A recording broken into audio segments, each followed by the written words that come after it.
On March the 14th, South Korean tourist Park Chung-ho witnessed a shocking scene. At about 3 or 4 o'clock in the afternoon, he was on his way back to a hotel on Beijing Donglu after lunch at a Korean restaurant. 무슨 일인지 잘 몰라서 계속 걷다가 보니까 We saw many people crowded in front of the hotel. I didn't know what was going on, but we saw people throwing rocks and cars and bicycles on the streets. It was very scary, so we went into the hotel quickly. At the hotel, people were looking outside with the doors locked. All the stores shut down, and the Tibetans kept throwing rocks at cars and shouting. 티베트인들이 나와서 지나가는 차에 돌을 던지고. Returning to his hotel room, Park filmed the rioters using his video camera. A group of mobs pulled down the national flag. 4 or 5 rioters attacked an innocent man. 2 of them kicked him on the ground. Others threw rocks at him. After they left, a passerby helped the victim to leave. 21-year-old Japanese student Hiroshi Asada was also a witness. He was living on campus in southern Lhasa.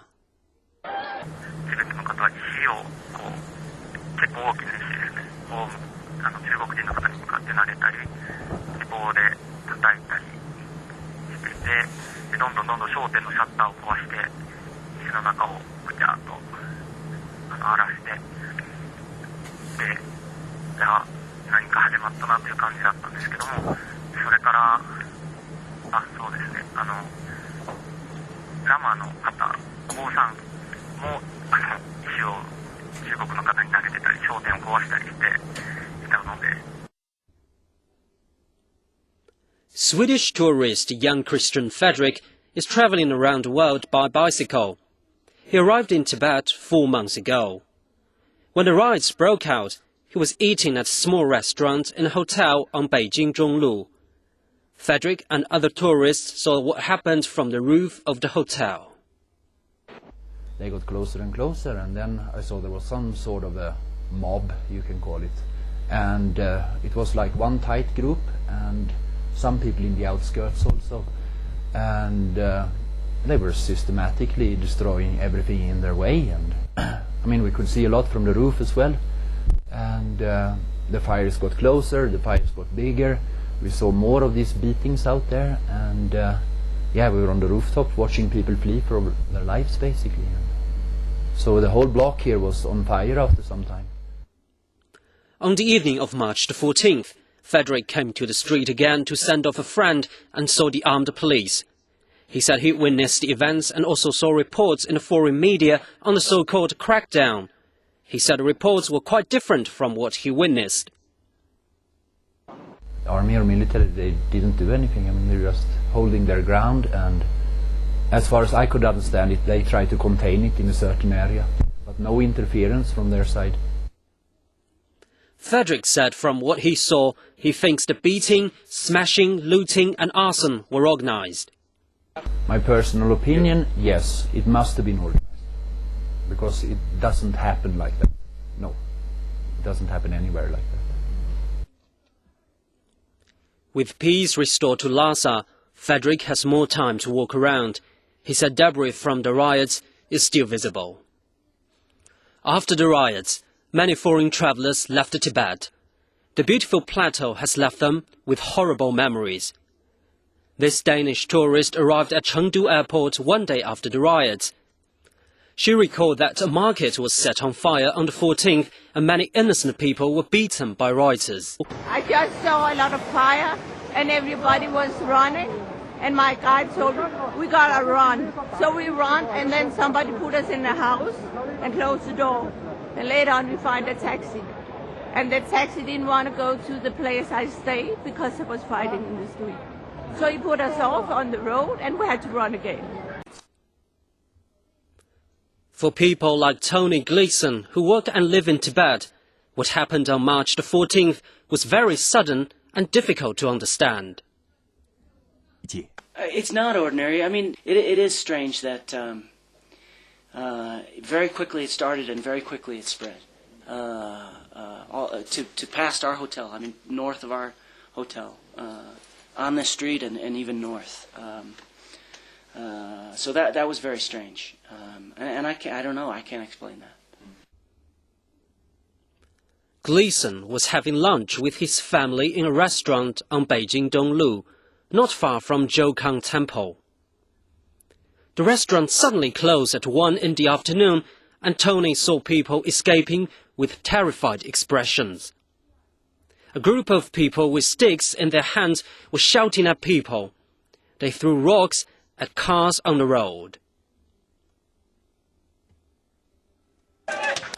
People hooting and hollering, yelling and screaming. There were people with sticks that we could see. And so we decided just to come back here immediately. In part, we had our one-year-old baby with us, and my wife was starting to get very scared. And so we had bicycles. We got on the bicycles, and we moved away from Zhoukang Square towards Beijing Lu. And as we were biking, we could see more people out on the square, and people were throwing rocks, for example, at the Deco's fast food restaurant and another building across the street from the Deco's. There were mobs of people out on Beijing Lu, and no cars. But as we were riding, we rode west on Beijing Lu because towards the east there were larger mobs of people, and we really wanted to get away from that. And as we were riding on Beijing Lu, before we turned the corner, a car, black sedan, drove very fast down Beijing Lu. I mean, it was driving very fast because the people in the mob, for some reason, all had stones and were just throwing stones at this car as hard as they could. Usually, it takes Gleason about 10 minutes to ride his bike from the restaurant to his residence. But on March the 14th, the route was in an uproar. I mean, it was actually quite a frightening experience, and a lot of people were moving away from the center of the city. Just I don't know if they were going back home quickly but they seemed to want to get away from it. When we got back in the hotel, very quickly they closed a large gate towards the door. And we started seeing smoke pouring from the center of the city, right here, just pouring up here. And as the afternoon progressed, smoke started coming from different parts of the city. First it was only over here, and then it was all across the center of the city, and then it started coming from over here. And by the afternoon, there was smoke everywhere. We had a foreign employee who was stuck on the Zhoukang Square. Luckily, she'd met up with one of our employees who took her quickly into a tea house. At dusk, mobs were hitting the gate of Tony Gleason's workplace with hammers. After breaking through the gate, they tried to drag away a staff member, but were prevented. Gleason's organization has been cooperating well with local government since it was established in Tibet. He has been in Lhasa for 3 years and witnessed efforts by the government and people to make Tibet a better place. I've seen a very rapid change since the train started in July of 2006. There just a lot of things sped up after that in terms of construction, infrastructure development, the rural housing program, and so I really do hope that people come back, and I don't think there should be any problem for them. This businessman from Nepal has been in Lhasa for 23 years. He speaks fluent Tibetan and runs a famous handcraft shop in Barker Street. The riots shocked him deeply. I was in my shop when a fire started across the street. I immediately shut up the shop. The fire and thick smoke grew worse and worse. I couldn't open my eyes. I was so afraid. Then I closed all the windows as well.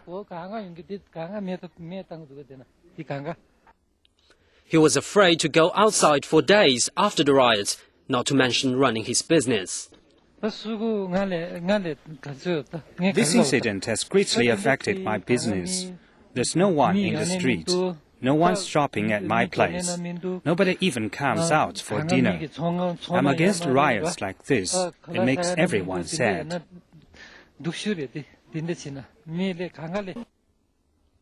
He believes the issue will pass and hopes business in Barker Market will return to normal soon.